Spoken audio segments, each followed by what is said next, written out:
അപ്പോൾ ഈ രാജഗിരി ഹോസ്പിറ്റൽ അതിനൊരു മാതൃകയാണ്. അവർ ശമ്പളം കൂട്ടിക്കൊടുത്ത് വളരെ മാന്യമായിട്ടുള്ള രീതിയിൽ പെരുമാറി. പക്ഷേ അമല ഹോസ്പിറ്റലിലെ CMI ഫാദർമാർക്ക് 2 കൊമ്പുണ്ട്. അവരുടെ പ്രൊവിൻസ് വേറെയാണ്. അപ്പോൾ ആ കൊമ്പ് ഒടിക്കേണ്ടത് തന്നെയാണ്. ആ കൊമ്പ് ഒടിച്ചേ പറ്റും. ഇവർ വിദേശ രാജ്യങ്ങളിൽ നിന്നൊക്കെ ഫണ്ട് കളക്ട് ചെയ്ത് ഇന്ത്യയിലേക്ക് കൊണ്ടുവരുന്നത് എന്താണെന്ന് വെച്ചാൽ ആതുര സേവനത്തിനാണെന്നും പറഞ്ഞുകൊണ്ടാണ്. അല്ലെങ്കിൽ സൗജന്യമായിട്ടുള്ള ചികിത്സയ്ക്കും സൗജന്യമായിട്ടുള്ള വിദ്യാഭ്യാസം നൽകാം എന്നൊക്കെ പറഞ്ഞുകൊണ്ടാണ് വിദേശത്തു നിന്നും ഇവർ കാലാകാലങ്ങളായിട്ട് ഫണ്ടൊക്കെ ഇന്ത്യയിലേക്ക് കൊണ്ടുവന്നിട്ടുള്ളത്. പക്ഷേ അവിടെ സംഭവിച്ചുകൊണ്ടിരിക്കുന്നത് എന്താണെന്ന് ചോദിച്ചു കഴിഞ്ഞാൽ ധനികരായവരുടെ മക്കൾക്ക് മാത്രം പഠിക്കാവുന്ന രീതിയിലുള്ള ഫെസിലിറ്റി ഉണ്ടാക്കുകയും അതേ രീതിയിൽ തന്നെ അതിൻ്റെ അഡ്മിഷൻ പ്രോസസ്സ് നടത്തുകയും ചെയ്തുകൊണ്ടിരിക്കുന്ന ഒരു സ്ഥാപനമാണ് ഈ CMI എന്ന് പറയുന്നത്. അതുകൊണ്ട് CMI ഒക്കെ സഭയുടെ സ്ഥാപനമായിട്ട് പോലും നമുക്ക് കൗണ്ട് ചെയ്യാൻ വേണ്ടി പറ്റത്തില്ല. ഹൃദയാലയ എന്ന് പറയുന്ന ഒരു യൂണിറ്റാണ് എന്നെനിക്ക് തോന്നുന്നു. ആ യൂണിറ്റ് പൂർണ്ണമായിട്ടും ലീസിന് കൊടുത്തേക്കാണ്. അത് നടത്തുന്നത് വേറെ ആൾക്കാരാണ്. ഈ വേറെ ആൾക്കാരെന്ന് പറയുമ്പോൾ അത് ഈ അച്ഛന്മാരുടെ ബന്ധുവാണോ എന്നുള്ള കാര്യം നമ്മൾ അന്വേഷിച്ച് പോയിട്ടില്ല. വരും ദിവസങ്ങളിൽ ഒരുപക്ഷെ നമുക്ക് അതിനെക്കുറിച്ചുകൂടി അന്വേഷിച്ച് പോയേക്കാം. ഇതറിയണമല്ലോ. കാരണം എന്താ വെച്ചാൽ നഴ്സുമാരുടെ ശമ്പളം കൂട്ടാത്തൊരു സാഹചര്യം ഉണ്ടെന്നുണ്ടെങ്കിൽ ഈ പറഞ്ഞ ഹൃദയാലയം നടത്തുന്നത് ആരാണെന്നുകൂടി നമുക്ക് അറിയേണ്ടതുണ്ട്. ജൂബിലി മിഷൻ ഹോസ്പിറ്റൽ നഷ്ടത്തിലല്ല ഓടുന്നത്. ജൂബിലി മിഷൻ ഹോസ്പിറ്റൽ ലാഭത്തിലാണ് ഓടിക്കൊണ്ടിരിക്കുന്നത്. പക്ഷേ ഓരോ ദിവസവും നിങ്ങൾ ആളുകളെ വെറുപ്പിച്ചുകൊണ്ടിരിക്കുകയാണ് എന്നുള്ളതാണ് സത്യം. ഞാനീ പറഞ്ഞ ഡയറക്ടർ അച്ഛൻ്റെ ഈ തറവാട്ടിൽ നിന്ന് എടുത്തുകൊണ്ട് വന്നിട്ട് ഉണ്ടാക്കി വെച്ചിരിക്കുന്നതല്ല ജൂബിലി മിഷൻ ഹോസ്പിറ്റൽ എന്ന് പറയുന്നത്. തൃശ്ശൂർ രൂപതയിലെ അനേകായിരം വരുന്ന വിശ്വാസികളുടെ നേർച്ചപ്പണം കൊണ്ട് തന്നെ ഉണ്ടാക്കി വെച്ചിരിക്കുന്നതാണ്. അതായത് അവിടെ സമരത്തിന് ഇരിക്കുന്ന നേഴ്സുമാരുടെ നേഴ്സുമാരുടെ ഒക്കെ പൂർവികരുടെ പണമാണത്. അതിനകത്ത് കയറി ആൻഡ്രൂസ് താഴ്ത്തു പിതാവിനൊന്നും അവകാശം ഉന്നയിച്ചുകൊണ്ടിരിക്കാനൊന്നും പറ്റത്തൊന്നുമില്ല. നമസ്കാരം. ശമ്പള വർധനവ് ആവശ്യപ്പെട്ട് നഴ്സുമാർ നടത്തുന്ന സമരം 105 ദിവസത്തോളം പിന്നിട്ടിരിക്കുകയാണ്. തെരഞ്ഞെടുപ്പ് ഫലത്തിന് ശേഷം കാര്യമായിട്ട് ആരും ചർച്ച ചെയ്യപ്പെടാതിരുന്ന വിഷയം പക്ഷേ കഴിഞ്ഞ ദിവസങ്ങളിൽ വീണ്ടും സജീവമായി. പ്രത്യേകിച്ച് ഇന്നലെ തൃശ്ശൂർ നടന്ന സംഭവം എന്ന് വെച്ച് കഴിഞ്ഞാൽ തൃശ്ശൂർ അതിരൂപതയുടെ കീഴിലുള്ള ജൂബിലി മിഷൻ ഹോസ്പിറ്റലും പിന്നെ CMI സഭയ്ക്ക് കീഴിലുള്ള അമല മെഡിക്കൽ കോളേജിലെയും അടക്കം 500ഓളം വരുന്ന നഴ്സുമാർ ഇന്നലെ തൃശ്ശൂർ രാത്രി അടക്കം റോഡ് ഉപരോധിക്കുകയും പ്രതിഷേധം നടത്തുകയും ചെയ്യുന്നൊരു സംഭവം ഉണ്ടായി. ഇതിൽ കൈക്കുഞ്ഞുങ്ങളുമായി വന്നവരടക്കം കൂടുതലും സ്ത്രീകളായിരുന്നു. ഇപ്പോൾ ഈ വിഷയത്തിൽ എന്ന് വെച്ച് കഴിഞ്ഞാൽ ഒരുപാട് ആശുപത്രികൾ നിയമം അനുസരിക്കുമെങ്കിലും ഇപ്പോഴും ഇത് അംഗീകരിക്കാത്ത എന്നാൽ അത്യാവശ്യം ലാഭത്തിലോടുന്ന ഒരുപാട് ആശുപത്രികളിൽ 2 എണ്ണമാണ് ഈ പറഞ്ഞത്. ഇത് മാത്രമല്ല ഇനിയുമുണ്ട്. ഇവരുടെ സംഭവം എന്ന് വെച്ച് കഴിഞ്ഞാൽ ഇപ്പോൾ ഈ സർക്കാർ ഇലക്ഷന് തൊട്ട് മുന്നേ ഈ വിഷയം വലിയ രീതിയിൽ ഒരുപക്ഷെ ഈ വിഷയം ഇത്രയും കത്തിച്ചത് അന്നത്തെ പ്രതിപക്ഷമായിരിക്കാം. ഇപ്പോൾ അവരാണ് അധികാരത്തിൽ. ഇപ്പോൾ UDF സർക്കാർ നഴ്സുമാരെ തിരിഞ്ഞു നോക്കാത്ത അവസ്ഥയാണോ? നഴ്സുമാരെ തിരിഞ്ഞു നോക്കേണ്ടത് ഗവൺമെൻറ് അല്ല. ഇതിൽ തീരുമാനമെടുക്കേണ്ടത് രൂപതയും അതോടൊപ്പം തന്നെ CMI ഫാദേഴ്സുമാണ്.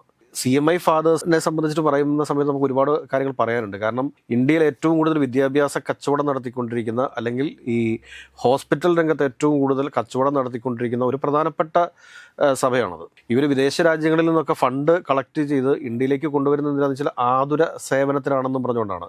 അല്ലെങ്കിൽ സൗജന്യമായിട്ടുള്ള ചികിത്സയ്ക്കും സൗജന്യമായിട്ടുള്ള വിദ്യാഭ്യാസം നൽകാം എന്നൊക്കെ പറഞ്ഞുകൊണ്ടാണ് വിദേശത്തു നിന്നും ഇവർ കാലാകാലങ്ങളായിട്ട് ഫണ്ടൊക്കെ ഇന്ത്യയിലേക്ക് കൊണ്ടുവന്നിട്ടുള്ളത്. പക്ഷേ അവിടെ സംഭവിച്ചുകൊണ്ടിരിക്കുന്നത് എന്താണെന്ന് ചോദിച്ചു കഴിഞ്ഞാൽ ധനികരായവരുടെ മക്കൾക്ക് മാത്രം പഠിക്കാവുന്ന രീതിയിലുള്ള ഫെസിലിറ്റി ഉണ്ടാക്കുകയും അതേ രീതിയിൽ തന്നെ അതിൻ്റെ അഡ്മിഷൻ പ്രോസസ്സ് നടത്തുകയും ചെയ്തുകൊണ്ടിരിക്കുന്ന ഒരു സ്ഥാപനമാണ് ഈ CMI എന്ന് പറയുന്നത്. അതുകൊണ്ട് CMI ഒക്കെ സഭയുടെ സ്ഥാപനമായിട്ട് പോലും നമുക്ക് കൗണ്ട് ചെയ്യാൻ വേണ്ടി പറ്റത്തില്ല. അപ്പോൾ ഈ രാജഗിരി ഹോസ്പിറ്റൽ അതിനൊരു മാതൃകയാണ്. അവർ ശമ്പളം കൂട്ടിക്കൊടുത്ത് വളരെ മാന്യമായിട്ടുള്ള രീതിയിൽ പെരുമാറി. പക്ഷേ അമല ഹോസ്പിറ്റലിലെ CMI ഫാദർമാർക്ക് 2 കൊമ്പുണ്ട്. അവരുടെ പ്രൊവിൻസ് വേറെയാണ്. അപ്പോൾ ആ കൊമ്പ് ഒടിക്കേണ്ടത് തന്നെയാണ്. ആ കൊമ്പ് ഒടിച്ചേ പറ്റൂ. അതോടൊപ്പം തന്നെ ഇപ്പോൾ നമ്മളുടെ ജൂബിലി മിഷൻ ഹോസ്പിറ്റലിൻ്റെ ഉടമസ്ഥാവകാശം എന്ന് പറയുന്നത് തൃശ്ശൂർ രൂപതയുടെ കീഴിലുള്ള ട്രസ്റ്റിനാണ്. മാർ ആൻഡ്രൂസ് താഴത്താണ് ഇതിൻ്റെ ചെയർമാൻ എന്ന് പറയുന്നത്. ഫാദർ റെനി മുണ്ടൻ കുര്യൻ ആണ് ഡയറക്ടർ എന്ന് പറയുന്നത്. Doctor Benny Joseph chief executive officer. Father Terin Mullakkara assistant director medical education. Father Paul Peramangalath associate director construction. Father Thomas Poopady assistant director finance and quality. Father Justin Poozhikkunnel assistant director HR and auxiliary services. ഞാനൊരു കാര്യം പറയട്ടെ. കാരണം ഈ തൃശ്ശൂർ രൂപതയുടെ ഹോസ്പിറ്റൽ എന്ന് പറയുന്നത് പിടിയേരി പിരിച്ചും അതോടൊപ്പം തന്നെ ഈ ഞായറാഴ്ചകളിലെ നമ്മുടെ പള്ളികളിലൊക്കെ നമ്മൾ കൊടുക്കുന്ന നേർച്ചയുണ്ട്. ഈ നേർച്ചപ്പണം എടുത്തും ഒക്കെ കെട്ടിപ്പൊക്കിയേക്കുന്നൊരു ഹോസ്പിറ്റലാണ് ഈ ജൂബിലി മിഷൻ ഹോസ്പിറ്റൽ എന്ന് പറയുന്നത്. അപ്പോൾ അവിടെ നടത്തുന്ന പ്രവർത്തനങ്ങൾക്ക് കുറച്ചൊക്കെ ഒരു ട്രാൻസ്പെറൻസി ഉണ്ടാവണം. നമ്മൾ ഇതിനു മുമ്പ് LFൻ്റെ വിഷയത്തിൻ്റെ കാര്യത്തിൽ പറഞ്ഞിട്ടുള്ളതാണ്. അവിടെ വന്ന് സമരമിരിക്കുന്ന പല ഇടവകയിലെയും കുട്ടികളുണ്ട്. തൃശ്ശൂർ രൂപതയിലെ തന്നെ പല ഇടവകളിലെയും കുട്ടികളുണ്ട്. അവരുടെ പൂർവികരുടെ അധ്വാനത്തിൻ്റെ വിയർപ്പിൻ്റെ കൂടി പങ്കുകൊണ്ടാണ് ഈ ജൂബിലി മിഷൻ ഹോസ്പിറ്റൽ എന്ന് പറയുന്ന ഹോസ്പിറ്റൽ അവിടെ പണി കഴിപ്പിച്ചിട്ടുള്ളത്. ബൈബിളിലൊരു കാര്യം പറയുന്നില്ലേ, നിങ്ങൾക്ക് ആരോടെങ്കിലും ശത്രുതയുണ്ട് എങ്കിൽ നിങ്ങൾ ബലിയർപ്പിക്കുന്നതിന് മുമ്പ് നിങ്ങളുടെ ബലിവസ്തു താഴെ വെച്ച് അയാളുമായിട്ട് പോയി രമ്യപ്പെടാൻ വേണ്ടി പറഞ്ഞിട്ടില്ലേ? തൃശ്ശൂർ രൂപതയിലുള്ള ബിഷപ്പിനും ആൻഡ്രൂസ് താഴത്ത് പിതാവിനോടൊക്കെ നമുക്ക് ഏറെ ബഹുമാനമുണ്ട്.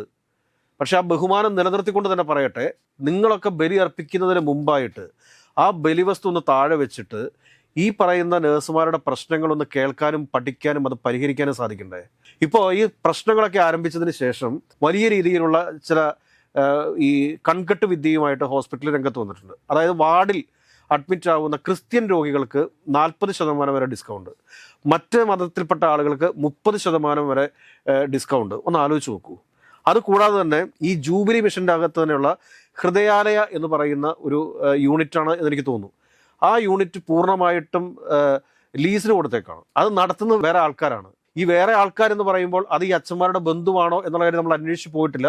വരും ദിവസങ്ങളിൽ ഒരുപക്ഷെ നമുക്ക് അതിനെക്കുറിച്ച് കൂടി അന്വേഷിച്ച് പോയേക്കാം.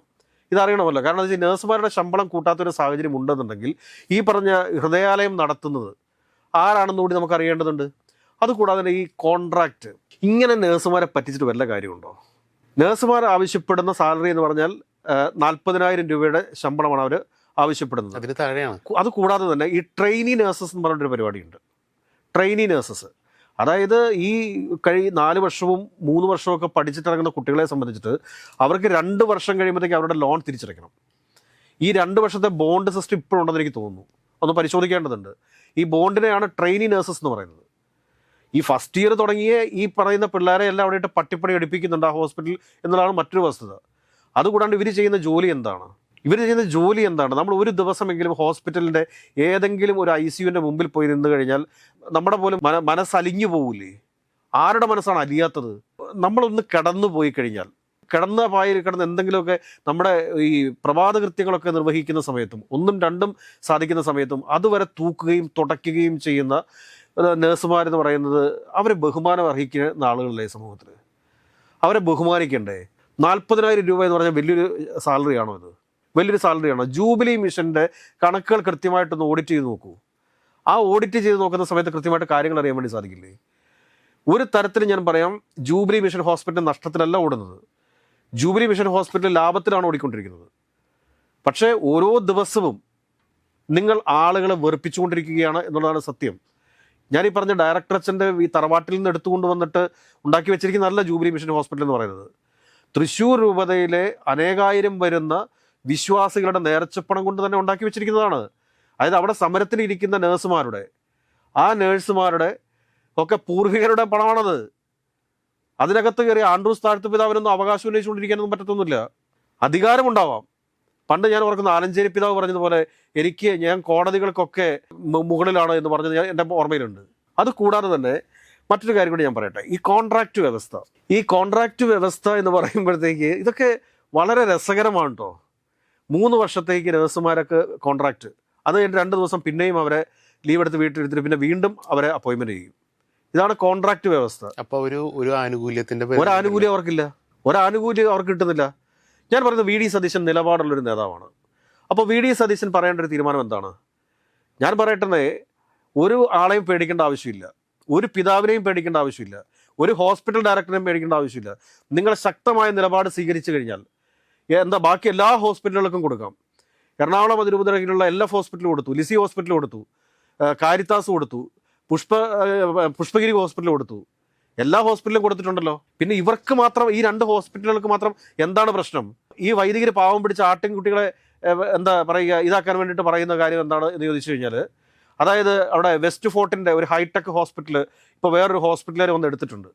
എനിക്കറിയില്ല KKR ആണോ വേറെ ഏതെങ്കിലും ഗ്രൂപ്പാണെന്ന് അറിയില്ല. അപ്പോൾ അവിടെ ഒരു മൾട്ടി സ്പെഷ്യാലിറ്റി ഹോസ്പിറ്റൽ വരുന്നുണ്ട്.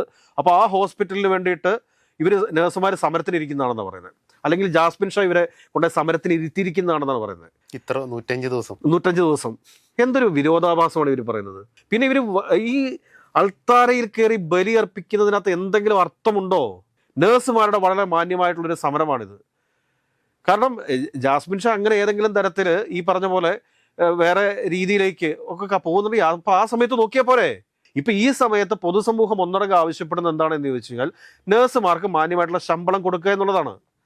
അത് കൂടാതെ തന്നെ കൂടുതൽ അങ്ങോട്ട് പോയി കഴിഞ്ഞാൽ സുരേഷ് ഗോപിക്ക് എന്താ ഇടപെടാൻ പാടില്ലാത്തത്? സുരേഷ് ഗോപി അവിടെ നിന്നുള്ള MP അല്ലേ?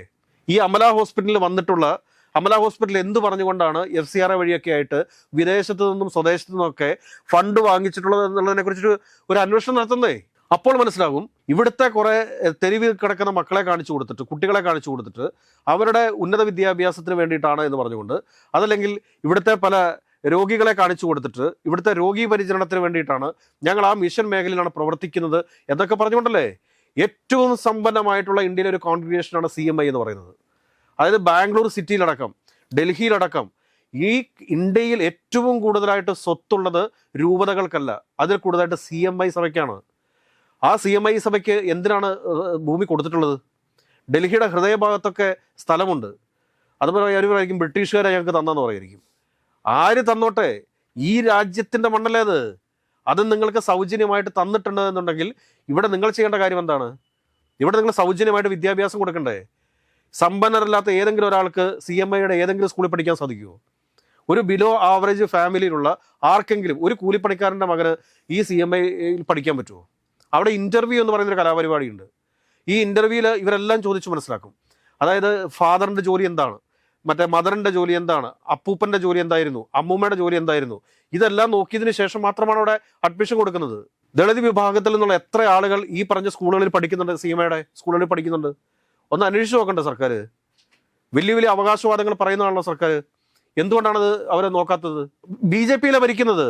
നിങ്ങൾ എന്തിനാണ് ഭയപ്പെടുന്നത്? നിങ്ങൾ അന്വേഷിക്കുന്നതൊക്കെ ഇതൊക്കെ അന്വേഷിക്കേണ്ട കാര്യം തന്നെയാണിത്. നമ്മളിത് പറയുന്നത് FCRA തലയ്ക്ക് മുകളിൽ നിൽക്കുന്ന ഒരു സമയത്താണ്. തീർച്ചയായിട്ടും. എന്തുകൊണ്ടാണ് FCRA വരുന്നത് എന്നുള്ളതിനുള്ള ഒരു കാര്യം കൂടിയാണ്. കാരണം FCRA ഇപ്പോൾ വരുന്നത് മൂലം ദോഷം ഉണ്ടാകാൻ പോകുന്ന ആർക്കെന്നറിയോ? ഈ രൂപതകളുടെയൊക്കെ കീഴിൽ ചില അനാഥാലയങ്ങളുണ്ട്, വൃത്തമന്ദിരങ്ങളുണ്ട്, ചില രോഗീ പരിചരണ കേന്ദ്രങ്ങളുണ്ട്, അനാഥാലയങ്ങളുണ്ട്. ഇവിടെയൊക്കെ കണ്ട ഒരു നേരത്തെ ഭക്ഷണത്തിന് വേണ്ടിയിട്ട് അത് നടത്തുന്ന അച്ഛന്മാർ, അതായത് ആ സ്ഥാപനത്തിൻ്റെ ഡയറക്ടർമാർ വീടുകൾ കയറി ഇറങ്ങുന്ന കാഴ്ച ഞാൻ കണ്ടിട്ടുണ്ട്. വീടുകൾ കയറി ഇറങ്ങുന്നത് ഒരു ചാക്ക് അരിക്ക് വേണ്ടി, കുറച്ച് ഉപ്പിന് വേണ്ടി, കുറച്ച് പയർ കിട്ടാൻ വേണ്ടിയിട്ട്. ഇതൊക്കെ നേരിട്ടും എനിക്കറിയാവുന്ന കാര്യങ്ങളാണ്. അപ്പോൾ അങ്ങനെയൊക്കെയുള്ള ആളുകൾ ഉള്ള ഒരു ക്രൈസ്തവ സഭയ്ക്കകത്ത് തന്നെയാണ് ഇതേപോലെ അത്യാഡംബര ജീവിതമാണ് ഇവരുടെ. അത്യാഡംബര ജീവിതമാണ്. CMI സഭയുടെ പല സ്ഥാപനങ്ങളുടെയും മേധാവികൾ നടക്കുന്നത് എങ്ങനെയാണെന്ന് നോക്കിക്കോളൂ. ബെൻസിന് ഇനോവയിൽ കുറഞ്ഞൊരു വണ്ടിയില്ല അവർക്ക്. ഇതൊക്കെ ആരുടെ പൈസയാണെന്ന്? ഇവരുടെ ആരുടെങ്കിലും കുടുംബത്തിൽ നിന്നുണ്ടെന്ന പൈസയാണോ? ഇത് ഇവിടുത്തെ നാട്ടുകാരുടെ അടുത്തുനിന്ന് നാട്ടുകാരെ പ്രബുദ്ധരാക്കാൻ വേണ്ടിയിട്ടാണ്, അല്ലെങ്കിൽ അവരുടെ വളർച്ചയ്ക്ക് വേണ്ടിയിട്ടാണ് എന്നും പറഞ്ഞുകൊണ്ട് എല്ലായിടത്തു നിന്നൊക്കെ പൈസ മേടിച്ചു കൊണ്ടുവന്നിട്ട് അടിച്ചു മാറ്റി വെച്ചേക്കുന്നത് തന്നെയാണ്. അതിൻ്റെ അപ്പുറത്തേക്ക് വേറൊരു പദം പറയാനൊന്നുമില്ല. അതുകൊണ്ട് ജൂബിലി മിഷൻ ഹോസ്പിറ്റലിൻ്റെയും അതോടൊപ്പം തന്നെ അമല ആശുപത്രിയുടെയും മാനേജ്മെൻറ്റ് അടിയന്തരമായിട്ട് ചെയ്യുന്നത് എന്താണ് എന്ന് ചോദിച്ചു കഴിഞ്ഞാൽ, അല്ലെങ്കിൽ നിങ്ങൾ അടുത്ത ബലി അർപ്പിക്കാൻ പോകുന്നതിന് മുമ്പ് നിങ്ങൾ ചെയ്യേണ്ട കാര്യം എന്താണ് എന്ന് ചോദിച്ചു കഴിഞ്ഞാൽ, ഈ സമരം നിങ്ങൾ ഒത്തുതീർപ്പാക്കണം. അവരുടെ വളരെ മാന്യമായിട്ടുള്ളൊരു ആവശ്യമാണ്. ഈ കോൺട്രാക്റ്റിന് ഇനിയിപ്പോൾ വല്ല ലേബർ ലീസിങ് കമ്പനി ഉണ്ടോ നമുക്ക് അറിഞ്ഞുകൂടാ. കോൺട്രാക്ട് നേരിട്ട് ഹോസ്പിറ്റലുമായിട്ടാണോ? എനിക്കറിയാൻ സാധിച്ചത് നേരിട്ട് ഹോസ്പിറ്റലിൽ തന്നെ 3 വർഷത്തെ കോൺട്രാക്ട് കൊടുക്കുകയാണെന്നാണ് പറഞ്ഞിരിക്കുന്നത്. മറിച്ച് ഇവർ ഏതെങ്കിലും കമ്പനിക്കാണ് കൊടുക്കുന്നത് വരിക. ആ കമ്പനിക്ക് വേണമെങ്കിൽ ഇവരൊരു നഴ്സിന് 40,000 രൂപ വെച്ച് കൊടുക്കുന്നുണ്ടാവാം. പക്ഷേ ഈ നഴ്സുമാർക്ക് കിട്ടുന്നത് 20,000 25,000 ആയിരിക്കും. ബാക്കി 15,000 രൂപ ഈ പറഞ്ഞ ലേബർ ലീസിങ് കമ്പനി, അതായത് സ്റ്റാഫ് ലീസിങ് കമ്പനി അവരെടുക്കും. അങ്ങനെ എടുക്കുന്നുണ്ടെങ്കിൽ ആ സ്റ്റാഫ് ലീസിങ് കമ്പനി നടത്തുന്നത് ഏത് പിതാവിൻ്റെ ബന്ധുവാണ്, അല്ലെങ്കിൽ ഏത് അച്ഛൻ്റെ ബന്ധുവാണ് എന്ന് കൂടെ പരിശോധിച്ച് കഴിഞ്ഞാൽ എല്ലാം വ്യക്തമാകും. ഓരോ സ്ഥാപനങ്ങളുടെ തലപ്പത്തേക്ക് ഇങ്ങനെയുള്ള ഓരോ ഡയറക്ടർമാരും ഓരോ അച്ഛന്മാർ വന്നിരിക്കും. ഈ അച്ഛന്മാർ വന്നിരുന്നതിന് ശേഷം ആ വരുന്ന സമയത്ത് അവരുടെ കുടുംബത്തിൻ്റെ സാമ്പത്തികാവസ്ഥ നോക്കുക. അതിനുശേഷം അവർ ഇറങ്ങി പോകുമ്പോഴത്തേക്ക് അവരുടെ കുടുംബത്തിൻ്റെ സാമ്പത്തികാവസ്ഥ നോക്കുക. അവരുടെ കുടുംബത്തെ പരിപോഷിപ്പിക്കാൻ വേണ്ടിയിട്ടല്ല ഒരു ഡയറക്ടറാക്കി അവിടെ ഇരുത്തുന്നത്. ആ കസേരയുടെ ആയുസ് വളരെ കുറവാണ്. 2-3 വർഷത്തേക്ക് മാത്രമായിരിക്കും ഒരു ഡയറക്ടർ അവിടെ ഇരുത്തുന്നത്. ആ ഡയറക്ടർ ആ പണി ചെയ്താൽ മതി. നഴ്സുമാരുടെ പ്രശ്നങ്ങൾ അടിയന്തരമായിട്ട് തന്നെ പരിഹരിക്കേണ്ട പ്രശ്നമാണ്. അതിനകത്ത് ശക്തമായ ഇടപെടലുകൾ രൂപതാ നേതൃത്വത്തിൻ്റെ ഭാഗത്തുനിന്നുണ്ടാവണം. എനിക്കൊന്ന് ആൻഡ്രൂസ് താഴത്തെ പിതാവ് ഇവിടെ വിദേശത്തിലൂടെയാണെന്ന് എനിക്ക് തോന്നുന്നു. ഇതൊന്നും ശരിയല്ല പിതാവ്. കാരണം എന്താ വെച്ച് കഴിഞ്ഞാൽ ഇത് ശരിയല്ല എന്ന് തന്നെ പറയേണ്ടി വരും. കാരണം ഇങ്ങനെ ആയിരുന്നില്ല കത്തോലിക്ക സഭ എന്ന് പറയുന്നത്. കത്തോലിക്ക സഭയിൽ ഒരുപാട് ആതുരാലയങ്ങളുണ്ടായിരുന്നു, പള്ളിക്കൂടങ്ങളുണ്ടായിരുന്നു. അവിടെ നിന്നാണ് നിങ്ങളൊക്കെ ഈ ആഡംബരത്തിലേക്ക് പോയിരിക്കുന്നത്. ഇത് വലിയ അപകടം ചെയ്യും. ഒരു കാര്യം ഓർത്തു വെച്ചോളൂ, പെന്തക്കോസ്തുവാദികളുടെ സ്ഥാപനങ്ങൾ എന്തുകൊണ്ട് കേരളത്തിൽ പടർന്നു പന്തലിക്കുന്നു എന്ന് ചോദിച്ചു കഴിഞ്ഞാൽ, 2011 സെൻസസിൻ്റെ സമയത്ത് വെറും 2 ലക്ഷം മാത്രം ഉണ്ടായിരുന്ന പെന്തക്കോസ്തുകാർ ഇന്ന് ലക്ഷക്കണക്കിനുണ്ട്. ലക്ഷക്കണക്കിന്. അത് കത്തോലിക്ക സഭയുടെ ഉന്നതങ്ങളിലിരിക്കുന്ന ഗുണാണ്ടർമാർ മനസ്സിലാക്കി കഴിഞ്ഞാൽ നന്നായിരിക്കും എന്നുള്ള കാര്യം ഓർക്കുക. ഈ മഴയത്ത് തെരുവിൽ കിടക്കുന്ന ഈ നേഴ്സുമാരുടെ പ്രശ്നം നിങ്ങൾ അടിയന്തരമായിട്ട് തന്നെ പരിഹരിച്ചേ പറ്റൂ. അത് പരിഹരിക്കേണ്ടത് ഓരോ ക്രിസ്ത്യാനിയുടെയും ആവശ്യമാണ്. അതിൻ്റെ പേരിൽ കത്തോലിക്ക സഭയിലെ ഓരോ അംഗങ്ങളും ഈ നേഴ്സുമാർക്ക് ഐക്യദാർഢ്യം പ്രഖ്യാപിക്കുകയാണ് ചെയ്യേണ്ടത്. അന്യായമായൊരു സമരമല്ല, അല്ലെങ്കിൽ ജാസ്മിൻ ഷാ ഏതെങ്കിലും കുത്തക ഹോസ്പിറ്റലിന് വേണ്ടിയിട്ട് നടത്തുന്ന സമരമല്ല ഇത്. കൃത്യമായിട്ട് മനസ്സിലാക്കിയതിന് ശേഷം തന്നെയാണ് സംസാരിക്കുന്നത്. അതുകൊണ്ട് ഈ പിതാക്കന്മാരൊക്കെ ഇനിയൊരു ബലി അർപ്പിക്കുന്നതിന് മുമ്പായിട്ട് ഈ ശത്രുത, ഈ ഈഗോ മാറ്റിവെച്ചിട്ട് നേഴ്സുമാരുടെ പ്രശ്നം പരിഹരിക്കണം. ആ പ്രശ്നം പരിഹരിച്ചില്ലെങ്കിൽ നിങ്ങൾ അൾത്താരയിൽ നിന്ന് പ്രസംഗിക്കുന്ന ഓരോ കാര്യങ്ങൾക്കും ഒരർത്ഥവുമില്ലാത്ത രീതിയിലായിരിക്കും ഇവിടുത്തെ ക്രൈസ്തവർ നിങ്ങളെ വിലയിരുത്തുക, ഇവിടുത്തെ പൊതുസമൂഹം നിങ്ങളെ വിലയിരുത്തുക എന്ന യാഥാർത്ഥ്യം നിങ്ങൾ മനസ്സിലാക്കുന്നത് നന്നായിരിക്കും.